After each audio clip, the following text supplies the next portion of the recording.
kenapa lu akhirnya bisa milih untuk masuk band lagi? Kenapa lu nggak solo gitu loh? Nah itu terus terang karena gue ngerasa ya tadi gue ngefans banget sama ada band. Sangat ya. Gue ngefans banget. Itu tadi saking gue ngefansnya.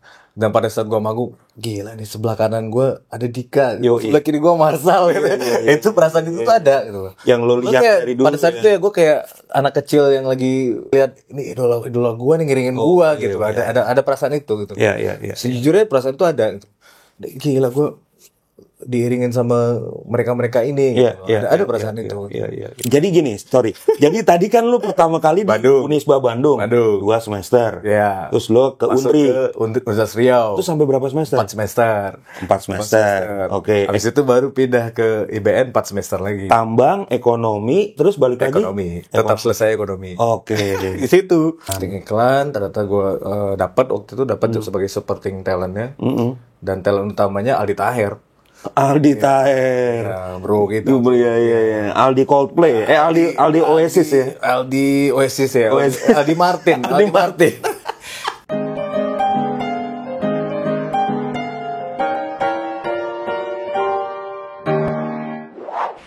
Halo teman-teman semua, kembali lagi dengan Badai dan hari ini gue kedatangan teman lama.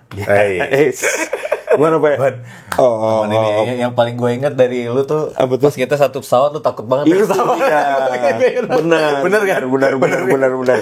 Jadi waktu itu IP ini masih ada di sebuah band. Boleh disebutin nggak? Boleh lah. Boleh ya? Boleh dong. Boleh. Masih ada di Lila, dan Lila waktu itu juga masih promo-promo ya waktu itu ya. Iya. Ya kan? Album pertama ya Pak? Album pertama ya. Iya. Kita ada main di acara apa ya Pak waktu itu ya?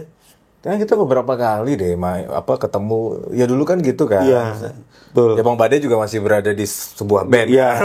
Di Krismati waktu itu kan. Krismati. Ini kita satu pesawat. Kita satu pesawat terus duduk deketan semua kan. Betul. Semua. Nah kebetulan gitaris gua di Lila, Fahri kan juga penakut kan. Itu takut dia. Ketawa. Betul. Ternyata sama. Dan akhirnya gua waktu itu kenal anak-anak Lila, termasuk kenal IP Sinaga, dan hari ini dia datang udah dengan kondisi baru nih. Mantap. Sekarang sudah ada di Ada Band sebagai vokalis. Sekarang Naga ada band ya. Naga ada. Ya, ada. Oh, Naga ada. Tapi memang nama lu tuh unik loh, ya.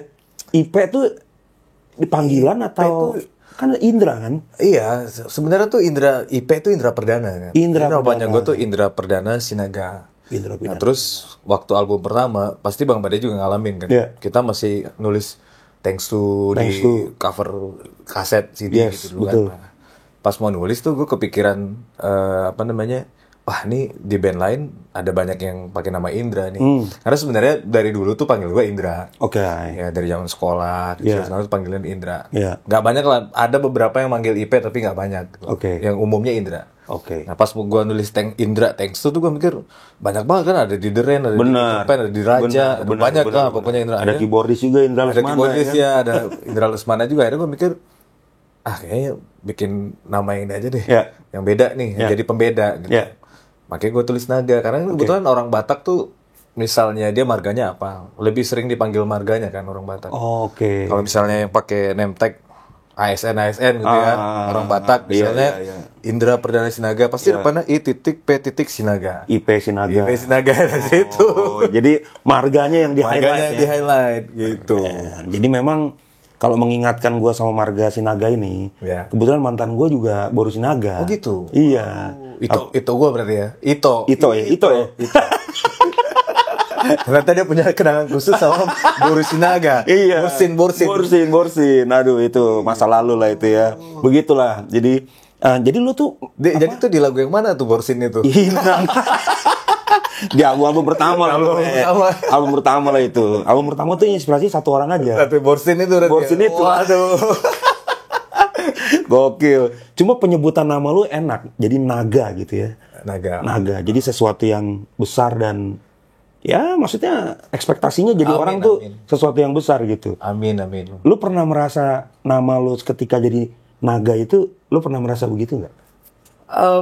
Merasa sih enggak sih Bang. Maksudnya lebih ke pada saat gue lebih memilih Naga jadi stage name-nya. ada pasti perasaan berpikir bahwa oh ini bagian dari diferensiasi sebagai vokalis gitu, rilis di industri musik Indonesia gitu. Gue coba memilih nama yang belum ada lah ya, belum ada jadi stage name pada saat itu, terus cukup ikonik juga gitu kan. Harapannya gitu, harapannya ada pasti harapan nih, mudah-mudahan dengan nama stage name Naga bisa lebih diingat sama orang. Gitu aja. Iya. Gue setuju banget soalnya itu iri catchy tuh. Naga gitu kan. Soalnya akhirnya label kita juga Naga Suara ya. Iya. Parahayu. Oh, lu pernah di Naga Suara nggak sih, Lila? Naga Suara nggak pernah ya. Nggak pernah. Tapi lu kenal Parahayu juga? Parahayu kenal. Oke. Nah, Pe, jadi kalau di YouTube gue ini gue pengen ngulik seseorang itu dari awalnya tuh dia sebenarnya gimana sih perjalanannya gitu kan. Nah, Naga dari awal itu lu memang udah suka nyanyi atau terjebak di dalam dunia musik ini secara tidak sengaja? Ini kalau gue cerita sebenarnya memang hidup gue tuh bener-bener ngalir sih bang. Ngalir banget gitu. Terlepas dari rencana-rencana yang gue buat ya. Kita pasti semua orang punya rencana kan, punya planning. Oh gue pengen ini. Waktu SMA itu gue bercita-cita pengen jadi polisi gitu. Waduh. Pengen banget jadi polisi karena bokap gue polisi. Ya, jadi dari bapak polisi pasti Bayangkari nih ya. Bayangkara dong. Oh, Bayangkara ibu-ibu. Bayangkara ibu-ibu, maaf. Bayangkara. Pakai baju pink dong. Enggak pakai baju coklat. Iya, benar. Rambutnya pendek-pendek dong. Oke, terus. Dari situ udah selama SMA 3 tahun SMA tuh gue ikutnya ekskulnya Paskibra Pasus waktu itu di SMA 8 Pekanbaru kan. Tapi gue dekat sama anak-anak band, sama teman-teman band gue dekat. Gue tim hore lah gitu. Mereka latihan di situ gue datang seru-seruan gitu kan. Wah, seru-seruan. Pada saat itu gue sudah cukup dekat sama musik karena bapak tuh main keyboard kan, main piano juga, keyboard juga ya. Dia seru-seruan lah, maksudnya nggak yang jago tapi dia sering main di rumah terus punya banyak referensi musik dari gue kecil juga gitu, dia dengerin juga. Sampai SMP itu gue pernah ikut nyanyi lomba lagu Melayu karena di Riau waktu itu kan, lagu Melayu. Dan itu bukan karena gue menyadari gue bisa nyanyi, enggak. Karena guru kesenian gue nyuruh gue ikut. Waktu itu. Ini Indra ikut aja nih. Indra ikut perwakilan tuh, buat ikut dari situ aja. Tapi belum tuh. Dari SMP tuh belum yang kayak gue pengen jadi penyanyi itu belum. SMA tadi gue pengen jadi polisi, makanya gue ikut ekskul Paskibra itu udah. Gue gak punya cita-cita lain pada saat itu. Pokoknya tamat SMA gue harus jadi polisi.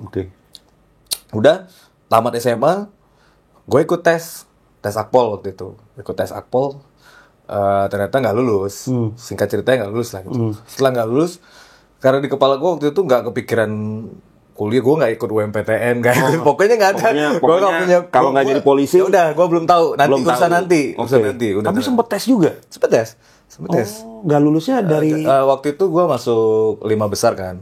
Masuk 5 besar, tapi yang dikirim dari bawah hanya 3, jadi 1, 2, 3, jadi gue nggak masuk, terus diminta ya udah Indra tes lagi aja tahun depan gitu. Cuman gue pada saat itu udah agak lumayan kayaknya enggak deh gitu. Berangkatlah gue ke Bandung karena pada saat itu sekolah di Pekanbaru tuh rata-rata teman-teman gue pasti kalau nggak di Bandung di Jogja, di Jakarta kuliahnya. Setelah itu mereka berangkat ke sana kan. Akhirnya setelah gue tahu gue nggak lulus, gue diam bentar tuh. Aduh, kalau di Pekanbaru gue ngapain gitu kan? Teman-teman gue udah pada berangkat nih. Akhirnya gue berangkat ke Bandung. Sampai di Bandung ketemu sama teman sekolah yang udah kuliah di sana, yang udah dapat lah, mereka udah dapat kampusnya masing-masing. Gue sampai di Bandung tuh kampus-kampus tuh udah sisa-sisa gelombang-gelombang terakhir udah mau tutup. Udah gue ingat banget di kosan teman kan. Di kosan teman di daerah Taman Sari Bandung situ lah, di daerah Kebun Bibit gitu dekat bawahnya ITB itu. Dulu belum ada jembatan Pasopati itu kan. Iya belum ada tuh ya. Belum ada. Ya. Ketahuan tahunnya lama banget. Belum ada itu bang. Udah akhirnya gue cuma nanya dari kampus yang ada 2 pilihan waktu itu, tinggal Unisba sama Unpas. Oh, Unpas Pasundan. Ya, karena yang lain udah tutup. Tinggal 2 itu. Ya udah gue tes lah 2 itu. Tinggal yang tersisa 2 itu kan. Di Unisba gue ambil teknik pertambangan waktu itu. Di Unpas gokil. Di Unpas ekonomi. Ya udah, gue ikut tes. Keluar pengumumannya tuh udah gelombang terakhir kan. Lulus kan. Dua-duanya lulus. Pertambangan dan ekonomi. Terus gue cuma nanya sama teman gue dong nih. pilih mana nih? Unisba aja. Kenapa? Lebih lucu-lucu tuh kayak. Maksudnya kontennya ya. Lebih lucu-lucu tuh. Daftar isi. Daftar isi. Oh gitu. Oke. Bener-bener gak ada tujuan banget kan. Ya udah Unisba deh. Masuk lah gue di Unisba. Oke. Udah masuk di Unisba. Berarti teknik pertambangan. Teknik pertambangan. Pertama Unisba waktu itu. Jadi ketua angkatan lagi. Jadi ketua angkatan. Nah dari situ mulai kenal teman-teman yang ngeband. Oke, mulai gue ngeband sama teman-teman yang di sana. Belum terlalu serius. Ini bukan Lila ya, bukan kan? Bukan. Di Bandung gue lebih intens interaksinya sama anak-anak band gitu kan. Sampai akhirnya di Bandung gue cuma 2 semester. Gue balik lagi ke Riau. Gue nyambung kuliah di Undri. Undri itu Universitas Riau. Ya, di Universitas Riau. Di situ gue akhirnya masuknya di Fakultas Ekonomi kan. Masuk Vekon. Masuk Vekon pada saat itu memang udah nyanyi berapa kali lah ya, tapi belum serius ngeband gitu belum. Tiba-tiba ada salah satu band yang di Pekanbaru namanya Kapsul. Nah, Kapsul band ini dia udah jam terbangnya udah lumayan banyak lah ya. Itu apa, reguler band atau festival. Ikut festival, ikut reguler band juga. Di situ tuh hitungannya gua vokalis ketiga juga tuh. Di kapsul itu. Ya, di kapsul itu jadi mereka lagi nggak ada vokalis. Terus salah satu teman gue, dia senior sebenarnya. Dia senior, anak band juga lah. Yang nyarankan ke anak-anak kapsul ini, Indra aja tuh. Kayaknya kalau ngobrol suaranya enak, cuman gitu doang. Gak ada dasar. Dia bisa nyanyi, gak ada dasar. Jadi bukan masalahnya itu enak tuh suaranya. Bukan. Dia ngobrolnya enak. Gitu doang ya. Kayaknya enak tuh dia. Udah. Cobain lah waktu itu, ya kayak kita ngobrol sebelumnya tuh, kita coba ngejem bawanya The Calling. Gue pertama tuh buat The Calling. Wherever you will go. Gue tuh lagu anthemnya pada saat itu. Terus kita coba bawain Gigi, beberapa kali festival tuh bawa Goo Goo Dolls juga bawain. Udah alternatif lah, pop alternatif sih. Udah cocok. Terus kita ikut festival. Kita manggung reguler di beberapa kafe juga. Akhirnya jalan tuh Kapsul jalan sampai di satu titik kita jadi opening pada saat itu masih Peter Pan. Peter Pan datang ke Pekanbaru. Terus Kapsul ini jadi openingnya. Akhirnya kepikiran kayaknya harus ada kemajuan ya pada saat itu. Waktu itu tuh belum kayak sekarang kan. Kalau sekarang maksudnya kita di kota manapun bisa berkarya dan karyanya bisa rilis di digital platform gitu kan. Bisa didengar di seluruh Indonesia bahkan dunia kan kalau sekarang. Kalau dulu kan enggak. Semuanya sentralnya di Jakarta. Lu mau nggak mau harus pindah ke Jakarta kalau lu mau bisa rilis albumnya gitu kan. Pada saat itu gitu. Ini masih dengan si Kapsul ini ya berarti ya? Masih dengan Kapsul. Akhirnya tahun 2004 gue hijrah ke Jakarta, berangkat ke Jakarta, belum hijrah, berangkat ke Jakarta sama personil Kapsul untuk nyari record label. Label pertama yang datengin apa? Label pertama yang kita datengin itu Sony Music. Kita datang ke Sony Music. Johar ya, Jalan Johar. Masih di Johar waktu itu. Masuk ke Sony, boro-boro bisa ketemu Pak Ian kan. Resepsionis ya? Depan pintu Sony itu kan ada tangga kan? Tangga tuh resepsionis. Lihat kan sebelah sini resepsionis kan? Cuma bisa naruh di situ doang tuh. Ingat kan masih ke situ? Paham gue. Cuma bisa naruh di situ. Udah, cuma bisa naruh di situ. Terus cobalah kita bertahan waktu itu 1 bulanan lah di Jakarta. Numpang di kosan teman gitu, kosan teman sana sini naik. 1 bulan, Pak? 1 bulan. Lama juga loh. Nungguin kabarnya ini. Iya, keliling juga. Maksudnya waktu itu kan info tentang label segala macam kan nggak terbuka kayak sekarang kan? Sekarang kita bisa cari di sosial medianya mereka siapa sih A&R-nya macam. Dulu baru-baru kita tahu A&R-nya siapa. Itu kan susah kan? Akhirnya nongkrong-nongkrong, wah ini orang label itu padahal ternyata enggak. Ngaku-ngaku doang. Ya, itu ada kan kayak gitu. Nah, udah akhirnya pada saat itu ternyata 1 bulan nggak ada kepastian. Nggak ada kepastian. Personil Kapsul yang lain pulang ke Pekanbaru. Nah, gue pada saat itu memutuskan untuk lanjut terus stay di Jakarta dengan harapan demo ini bisa ketemu jodohnya nih. Gitu. Masih optimis lah pada saat itu. Berapa lagu demonya waktu itu? Demonya waktu itu kita buat sekitar 10 lagu. ada 10 lagu lah ya. 10 lagu ya. Lagu itu 10 tuh dibentuknya di CD. Terus wah udah gaya-gayaan, udah pakai foto segala. Udah pakai berapa CD-nya di stikerin enggak? CD di stikerin, stikernya foto kita kan. Foto kita udah berasa fotonya paling keren banget. Yo. Fotonya waktu itu di stadionnya Pekanbaru. Berasa udah kayak The Calling-nya tuh. Oh iya benar. Mereka fans banget. Benar. Wah, fotonya udah keren banget nih. Ternyata gak ada yang manggil waktu itu. Gak ada satupun yang manggil waktu itu. Udah gue lanjut di Jakarta karena pada saat itu kan gue berpikir potensi yang mungkin berhubungan dengan entertainment gue jalanin. Minimal gue gak bergantung 100% dengan kiriman dari orang tua gitu kan. Udah gue ikut casting waktu itu. Casting iklan. Ternyata gue dapat sebagai supporting talentnya. Dan talent utamanya Aldi Taher. Ya, bro gitu. Iya. Aldi Coldplay. Aldi Oasis ya. Aldi Oasis ya. Aldi Martin. Ketemu dia. Ternyata dia juga anak band gitu kan. Cerita kan, bro lu ngapain di Jakarta? Gue bilang, nih gue bawa band gue gitu, dari Pekanbaru. Coba gue dengerin deh. Dia dengerin lah tuh demo gue. Dia dengerin, wah seru nih lagu lu asik nih menurut dia gitu kan. Asik. Ya udah lu main-main aja ke studio band gue gitu. Bandnya dia namanya waktu itu Radio. Bandnya Radio. Ini bandnya Aldi Taher. Oke. Udah gue dapat teman baru gitu kan. Gue main ke studionya dia. Ternyata personilnya tuh studio Raffi Ahmad. Oke, studio Raffi ya. Ternyata tuh studio Raffi Ahmad. Terus mereka punya band namanya Radio. Ada Raffi, terus Aldi. D-nya itu Denny Rumende. Sampai sekarang masih bantuin gue kalau perform solo Indra Sinaga.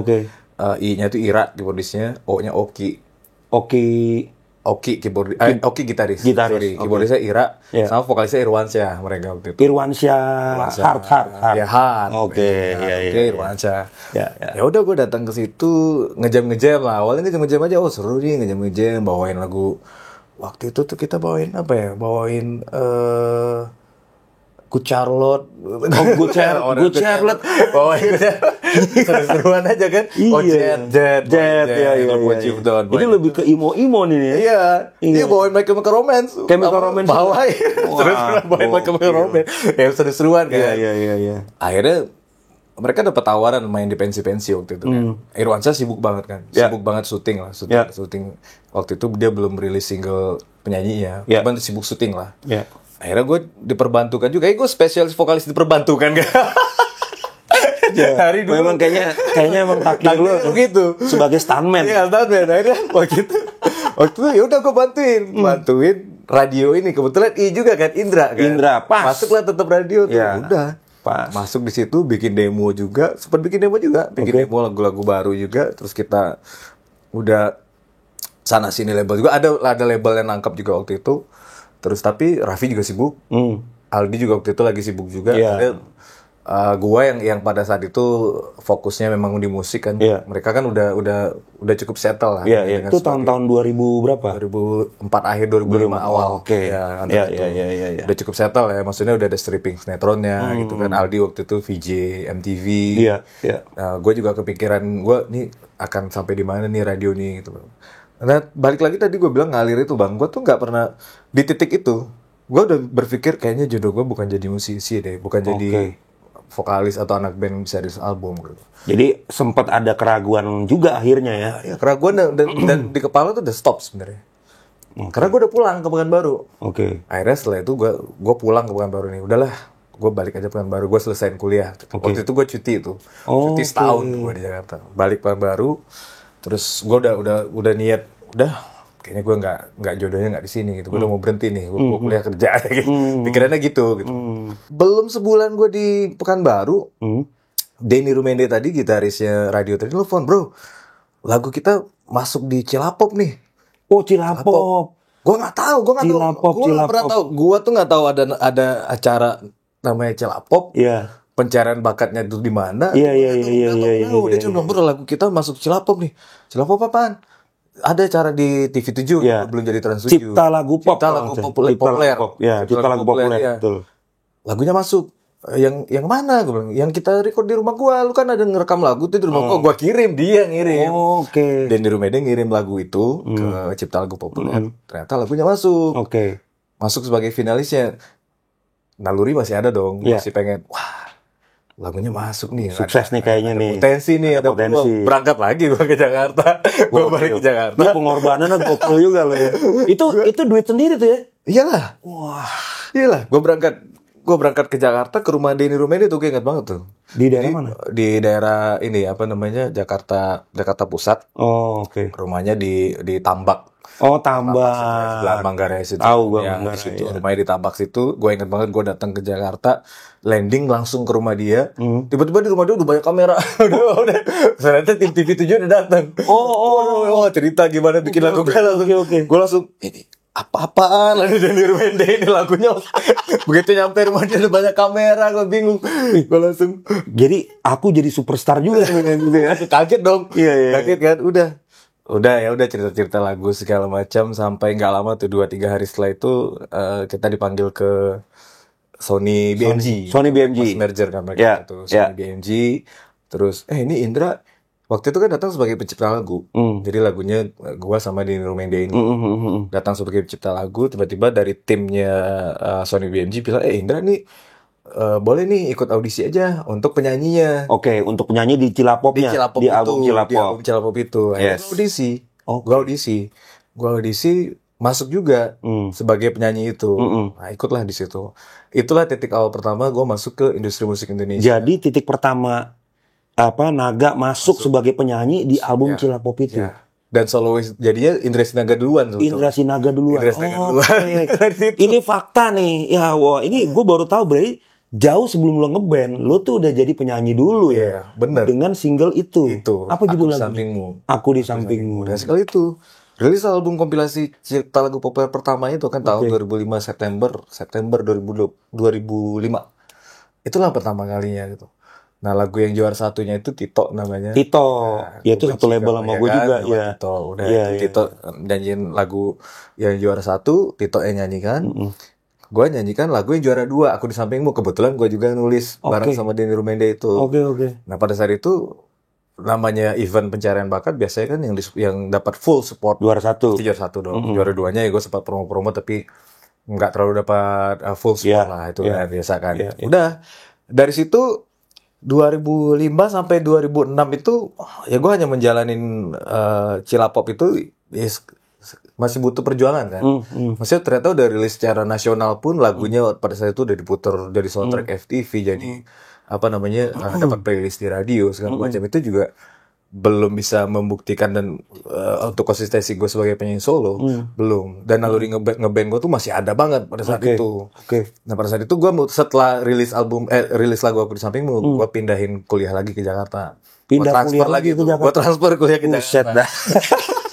Masuk di Institut Bisnis Antara sekarang. IBN. Jadi gini, jadi tadi kan lu pertama kali di Unisba Bandung. 2 semester. Ya. Terus lu ke Unri.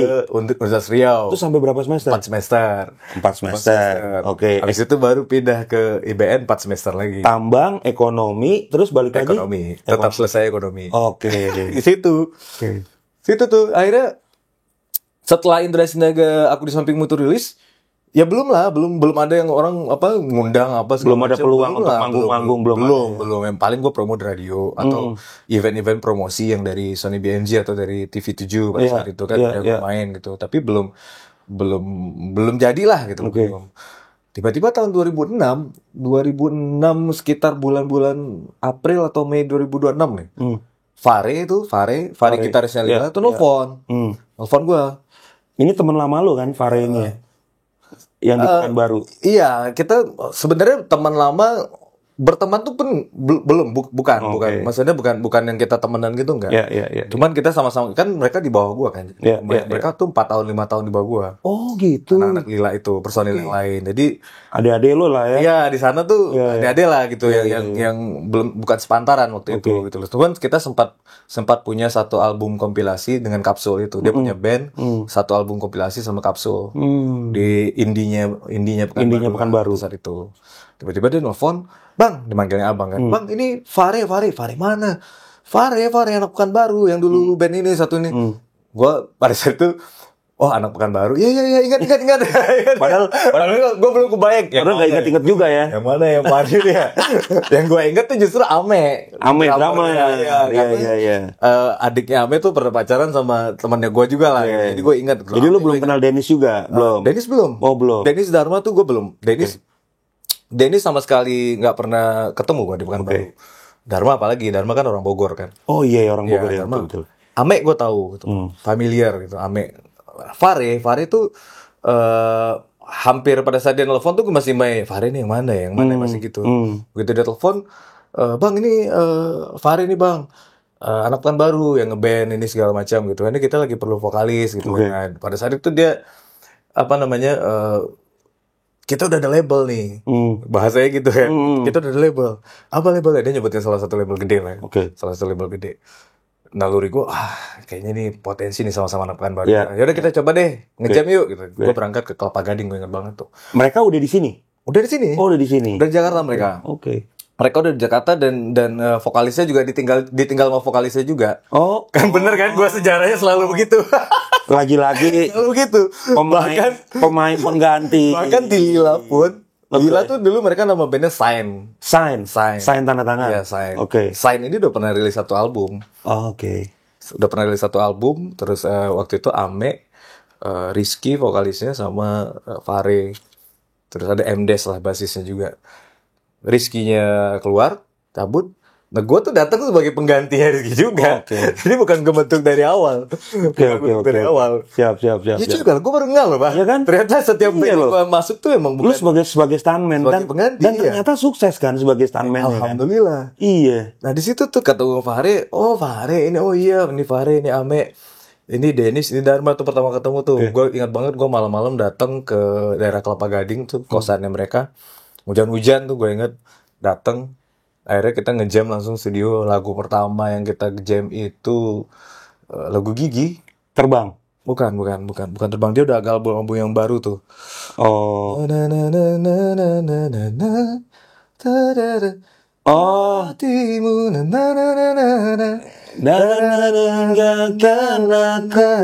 Gue inget itu tuh. Iya. Udah dari situ kita. Apa itu judulnya ya? Ya ntar lo komen aja di bawah. Ya, mungkin itu lagu pertama yang gue ngejam sama anak-anak Lila. Dan namanya waktu itu bukan Lila. Masih pakai nama Sign. Pakai nama Sign itu. Dan waktu itu mereka punya investor produser lah ya. Waktu itu omnya Ame. Omnya omnya drummernya kan. Ya udah. Kita jalanin. Apa yang dijanjikan tadi udah ada label gede itu ternyata itu tidak ada. Ternyata nggak ada. Jadi memang ditipu Pare itu. Lo nipu lo ditipu Pare. Dia juga tahu nih cerita.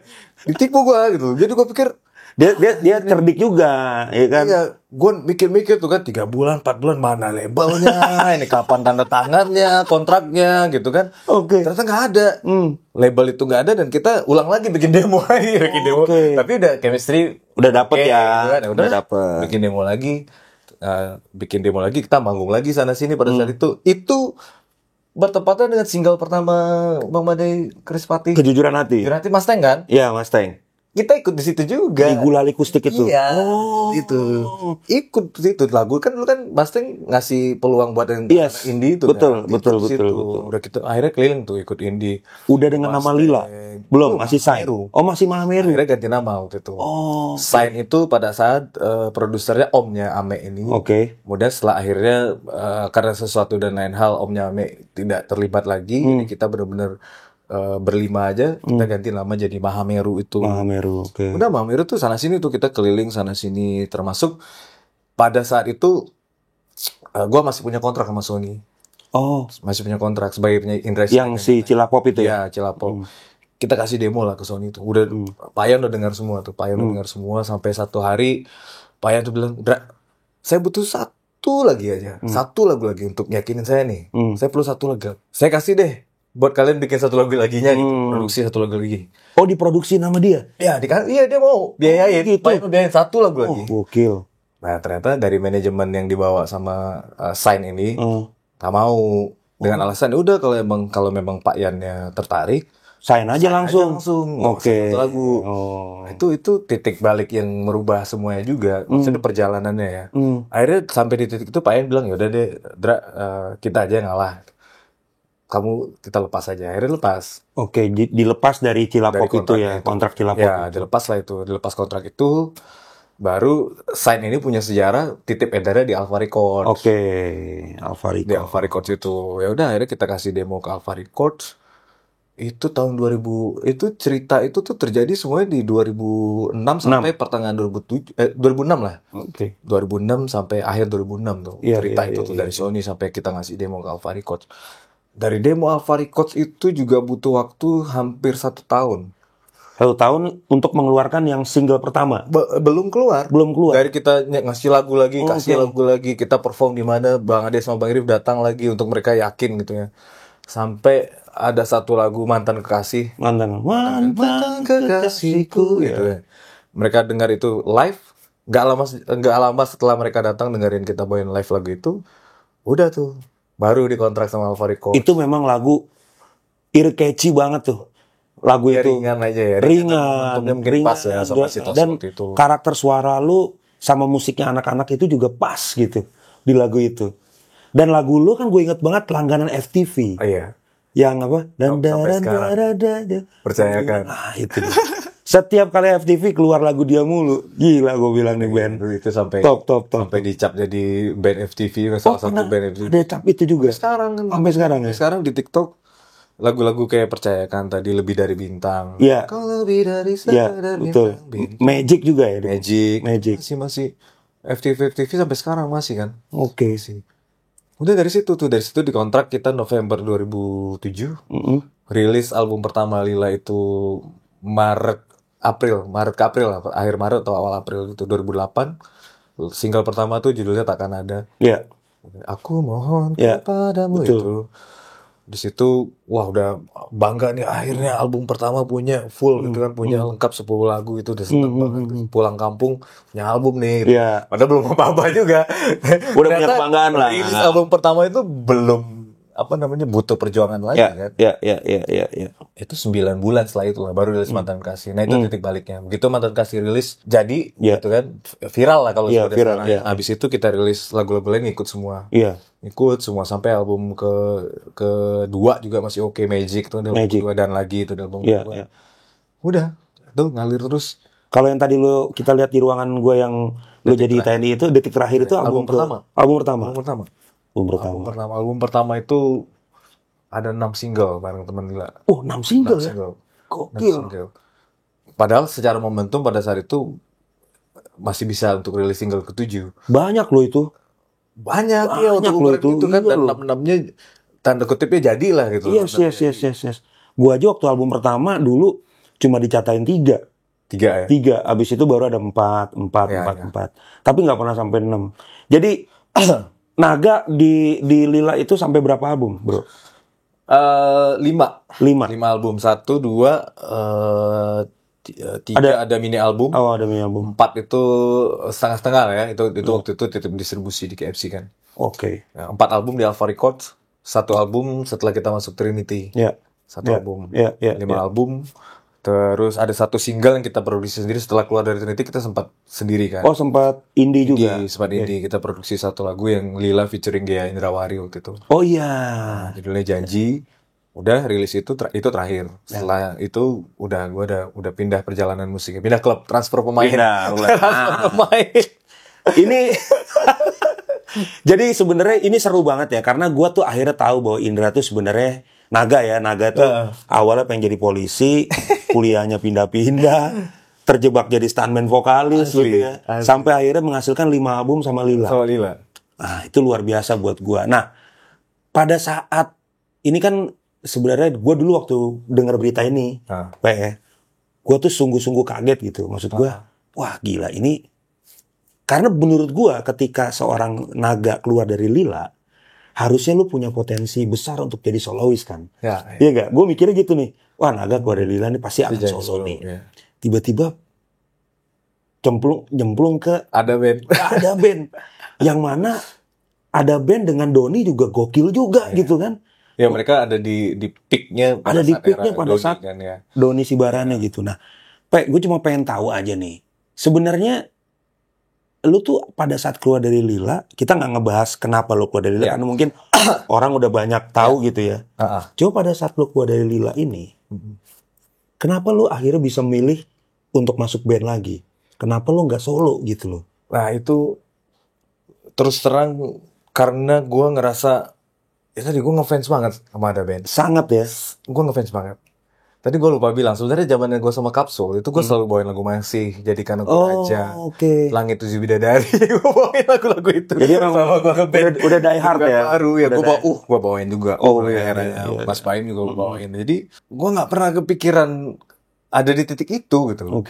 Siapa sih yang bakal mikir, maksudnya kok tiba-tiba Ada Band ditinggal sama Doni, terus kok larinya ke gue gitu. Gue nggak pernah kepikiran ke sana gitu.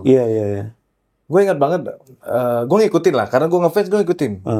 Doni Sibarani keluar 2017, gue ngikutin tuh. 2018 mereka nggak ada, nggak ada vokalis kan. Yang terjadi pas itu gue nggak tahu lah, gue nggak tahu mereka mungkin audisi atau segala macam. Kalau dari ceritanya kan mereka udah audisi vokalis kan, sepanjang 2018. 2019 tiba-tiba teknisi Ada Band dulu pernah dirilis namanya Toar. Toar. Kenal gua. Kan, Toar. Itu krunya Krispati juga dulu. Itu, Toar telepon. Ya. Karena gak ada manggil Kak. Bisa bantuin Ada Band gak? Apa tuh? Iya nih Ada Band lagi ada perform di Palembang. Itu April 2019. April 2019. Gua masih di Lila. Gue. Tapi gak ada vokalis nih. Waktu itu yang selalu nemenin mereka tuh Dudi kan. Dudi. Selalu nemenin mereka Dudi. Tapi Dudi pada saat itu nggak bisa. Sementara mereka harus manggung. Akhirnya telepon gua. Oh ya udah, gue bilang kan bisa nih, kebetulan bisa. Pas Lilanya lagi nggak ada jadwal waktu itu. Ya udah bisa.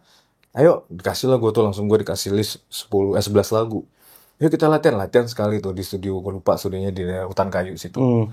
Latihan sekali. Gue pertama kali tuh ketemu Mas Dika, Mas Marsal, Doni tuh pernah. Oh ya zamannya kita sering main acara musik RCTI gitu kan, sering ketemu di backstage gitu, ada ketemu. Tapi nggak pernah kepikiran akan ngeband bareng gitu. Udah akhirnya main tuh, kita latihan sekali, berangkat ke Palembang, perform acara bank, gue ingat banget itu tuh. Ternyata langsung klik gitu. Kita main berempat waktu itu. Belum ada keyboardist. Keyboardist belum ada tuh. Jadi additional pun nggak ada ya? Ada. Sequencer pun nggak ada. Jadi lu benar-benar berempat nih. 4 aja udah. Jadi dokter drummer. Drummer, Mas Adi, basis Mas Dika, gitaris Mas Marsal, gue vokalis berempat tanpa sequencer, tanpa pemain keyboard. Wah itu susah sih. Udah main aja berempat gitu dengan lagu-lagu Ada Band. Lagunya itu Manusia Bodoh, tapi udah nggak ada piano. Artinya mentransfer pianonya Mas Krisna yang sangat dominan jadi ke gitar ya? Jadi ke gitar, iya. Wow. Kita main, ya mungkin energinya di situ terasa ya. Maksudnya ketika kita perform kan nggak mudah kan untuk mengimpress audiens, kan nggak mudah kan. Tiba-tiba audiens bisa ikut nyanyi, bisa hype itu kan. Pasti ada energi yang kita keluarkan di atas panggung kan. Betul. Ya entah kenapa pada saat itu kita dengan berempat itu ya berhasil lah gitu ya, berhasil lah menghidupkan panggung itu hari itu. Udah sejak satu kali itu akhirnya setiap Ada Band perform, lu selalu bantuin. Naga bisa nggak gitu. Beberapa kali lah, sampai satu hari itu di bulan Juli 2019 habis kita manggung Ada Band featuring Naga manggung di Senayan waktu itu.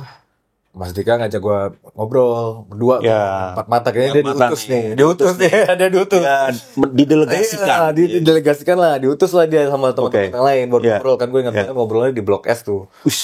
Gue pesan nasi goreng. Orlam banget nih Mas Dika. Asli ngajaknya Blok S loh. Di Blok S. Gue pesan nasi goreng, Mas Dika pesan sate ayam. Gue ingat banget. Udah ngobrol berdua tuh, dua aja ngobrol gitu. Dra kan. Ini gue sih nyampein aja nih dari anak-anak semuanya, kayaknya kita cocok nih sama lu, kita seneng nih dari awal kita manggung, terus memungkinkan gak ya, dia sih bahasanya waktu itu ada 2 band satu vokalis yang sama ya, dia ngomong gitu, lemparnya begitu. Jadi kesannya lemparnya begitu. Apakah mungkin lu jadi vokalis di 2 band? 2 band gitu, jadi Lila tetap jalan. Terus Ada Band tetap jalan dengan gue jadi vokalisnya juga gitu. Ya gue bilang kan aneh juga sih Mas kalau misalnya satu vokalis ada di 2 band sih aneh. Iya, kayak Extreme dan Van Halen. Iya, ya. Gary Sharon tuh pernah bantuin Van Halen juga kan. Dan Van Halen featuring kan? Featuring. Ya. Oh, ini jadi vokalis ya? Ini beneran jadi vokalisnya gitu kan. Oke. Ya, terus lucu juga kan gitu. Gue bilang kayak nggak mungkin deh Mas. Ya udah, ya sejujurnya dia itu mungkin dia memperhalus saja sebenarnya. Iya. Pengennya sih lu dilamar. Pengennya sih udah gitu loh. Udah pengennya gitu. Ya udah ujung-ujungnya tuh intinya pada saat itu Mas Dika tuh nyampein ini bolanya di gue lah gitu, di lu gitu kan. Yeah. Ada band pengen lu masuk jadi vokalisnya ada band. Oke. Tapi lu kan juga punya ikatan, maksudnya udah punya sejarah sama Lila. Gitu. Terserah gimana gitu. Kalau emang lu ngerasa lanjut cocok, ayo kita ngobrolin, kita lanjutin ada band. Kalau emang enggak apa-apa ngomongnya gitu kan. Oh ya udah, gue bilang gue minta waktu ya. Gue minta waktu untuk mikir, untuk gue diskusi sama orang-orang terdekat juga. Sampai gue juga harus ngobrol sama teman-teman Lila kan. Udah dari Juli sampai September kan ada 2 bulan tuh gue tetap manggung sama Lila. Manggung sama featuring ada band juga tuh jalan. Oh, tetap jalan tuh ya. Tetap jalan. 2 jadwal itu tetap jalan ya. Tetap jalan. 2 jadwal itu tetap jalan, manggung juga tuh. Akhirnya itu 2 bulan tuh asam lambung gue naik. Karena gue harus mikir kan 2 bulan tuh, jadi gue harus gimana gitu gue. Ya stres lah. Pasti kan, ya 14 tahun gue sama anak Lila. Iya. Pasti. Tapi gue salutnya sama anak-anak Lila, dia bisa memberikan lo kesempatan juga ya ibaratnya. Kan pasti kan akan dipertanyakan. Iya. Mereka mempertanyakan. Lo kok jadi sering-sering sih gitu ya? Kasak kusuk tuh ada lah. Okay. Kasak kusuk pas gue sering-sering manggung sama Adam itu ada. Gue dengar juga. Gitu. Maksudnya mereka juga pasti udah dengar isu-isu mungkin gue akan pindah. Itu mereka udah dengar lah. Kan dunia kita kan sempit. Kan? Ketemunya orang itu aja. Betul. Pasti mereka udah dengar. Cuman keluar dari mulut gue belum gitu. Jadi dari Juli sampai September tuh dari mulut gue belum. Mereka dengar-dengar aja. Dari kabar burung aja ya. Burung gitu kan. Iya. Sampai akhirnya udah firm nih. Gue udah ngobrol sama ya keluarga dulu kan. Gue cerita dulu. Udah firm, oke, gue udah di hati gue udah bulat nih. Oke, gue pilih untuk gabung sama ada band. Oke. Udah bulat. Gue bikin tuh di WhatsApp dulu. H-1 sebelum meeting sama teman-teman Lila. Gue WhatsApp, gue panjang tuh. Gue bilang gue mau keluar dari Lila.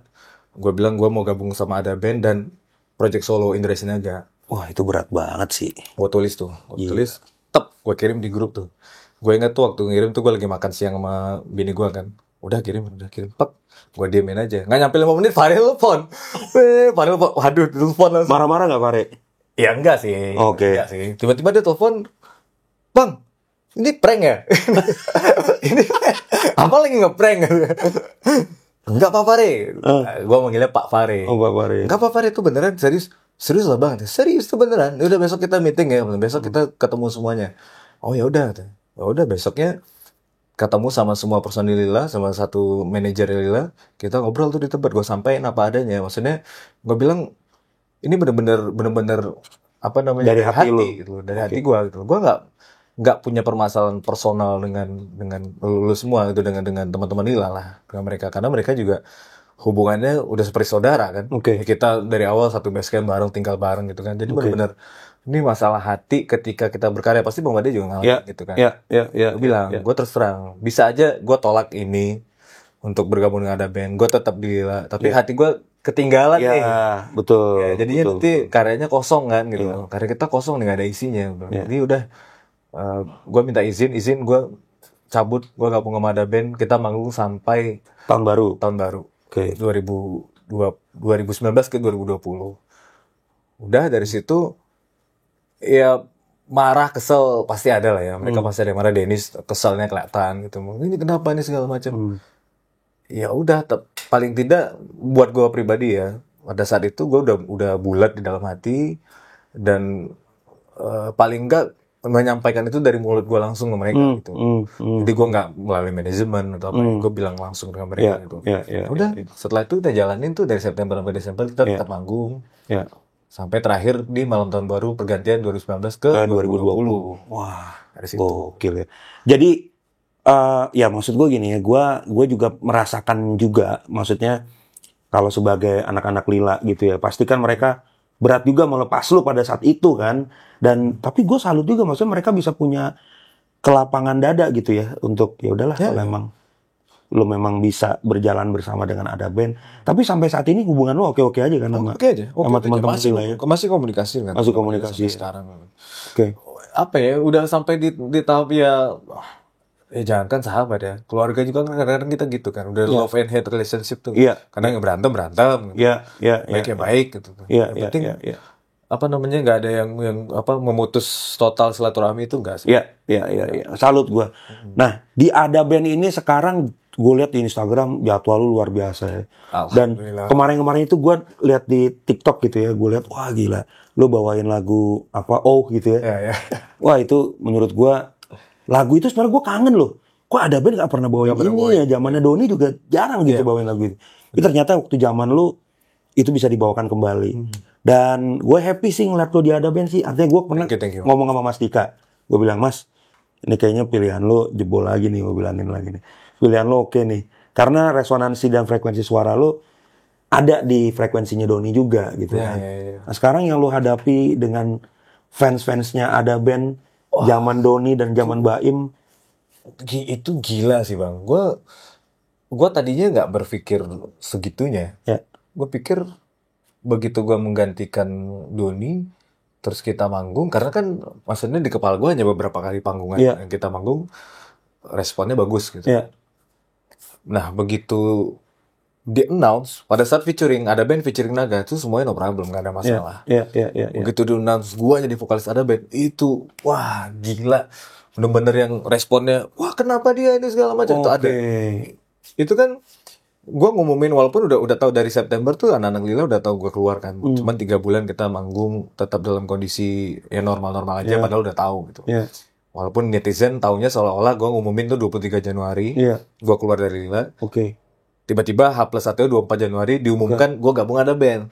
Nah netizen kan taunya gila nih 1 hari keluar kok tiba-tiba gabung band lain gitu. Padahal di belakang kan udah perjalanan yang panjang kan. Udah cukup panjang. Nah itu rame banget trending di sosial media rame, ternyata segitunya responnya gitu loh. Responnya segitunya ya dari fansnya Ada Band yang mungkin belum bisa terima gue, dari fansnya Lila yang ngamuk-ngamuk ditinggalin gitu kan juga ada. Sampai akhirnya itu keramaian keriuhan itu ya kadang-kadang katanya kan bad news is good news gitu. Pada saat gue ngumumin gue keluar dari Lila tuh Lila udah ada pengganti. Aryo tuh udah dipersiapkan juga. Udah dipersiapkan. Jadi gak ada jeda tuh. Gitu gue cabut tuh Aryo tuh udah ada di situ, udah standby, udah dipilih jadi penggantinya gue. Gitu. Berarti pada saat lu menyatakan diri keluar dari Lila, mereka on the way cari udah langsung gitu loh. Jadi gak ada jeda yang kosong. Gue tinggal gitu loh. Nah itu seru banget tuh pas itu tuh bener-bener gue keluar rame kan. Media kan suka berita begitu kan. Wah rame banget. Gue cabut di Ada Band tuh Aryo udah masuk Lila. Udah masuk Lila. Kita langsung dapat tur bang. Sepanjang tahun 2020 Ada Band dapat tur, Lila dapat tur. Tapi Maret pandemi kan. Bubar. Bener bubar ya. Bubar semuanya tuh. Bubar semua. Udah redam lah semua itu sama berita pandemi kan. Akhirnya 2021 rilis lah single pertama gue sama Ada Band. Itu riuhnya luar biasa dan gue emang butuh penyesuaian juga kan dari cara nyanyi gue dengan lagu Ada Band. Gue nggak terbiasa dengan lagu semelodius itu gitu. Yes. Karena paham banget. Iya, pasti paham banget. Bang Bade kan ngikutin kayak dengerin The Calling segala macam. Yes. Gue terbiasa nyanyi yang tidak semelodius itu. Iya. Gue paham. Jadi gue ngikutin lo soalnya dari pertama suara tuh lebih lebih dalam tanda kutip rebel tapi enak gitu kan. Nah begitu masuk gitu. Ada Band lo harus melodius gitu. Itu tantangan kan. Dan pada saat gue hanya statusnya Ada Band featuring Naga, di kepala gue nggak ada mikir apa-apa gitu. Nyanyi aja, mau mungkin dengan style gue nyanyi aja. Begitu udah masuk malah jadi mikir, berubah tuh nyanyi kan kalau mikir jadi berubah. Berubah kan, nggak mikir nggak santai. Nah itu sempat yang wah netizennya luar biasa, fansnya Ada Band nyerangnya luar biasa. Itu sempat mikir. Gue sempat cerita sama istri gue, ini gimana ya? Dia tuh untungnya supportnya ya nggak ada obatnya selain kamu latihan gitu. Obatnya kan nggak ada lagi. Kalau misalnya mau nyesuaiin diri dengan sesuatu ya latihan lah. Nggak ada lagi. Gue sampai akhirnya les vokal lagi. Gue les vokal sama Mbak Oti tuh. Mbak Oti Jamalus. Oti Jamalus. Keren. 2 tahun gue les vokal. Keren. Les vokal lagi. Artinya gini, maksudnya Bokin lo berarti memberikan apa ya? Memberikan semangat untuk lo supaya memang nggak ada jalan lain. Kalau lo menyerah, orang juga yang nggak suka sama lo pasti akan ketawa. Iya, udah betul. pasti. Ya udah. Iya. Sampai di mana? Oh ya udah segitu doang, gitu kan. Tapi ternyata hari ini gue menemukan Indra Sinaga dengan sekarang jadinya Naga Ada Band. Itu ya sekarang keren dan menurut gue lu sangat happy banget di Ada Band kan. Iya.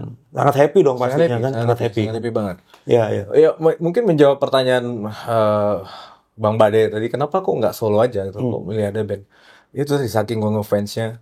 Dan pada saat gue manggung, gila nih sebelah kanan gue ada Dika, sebelah kiri gue Marsal gitu.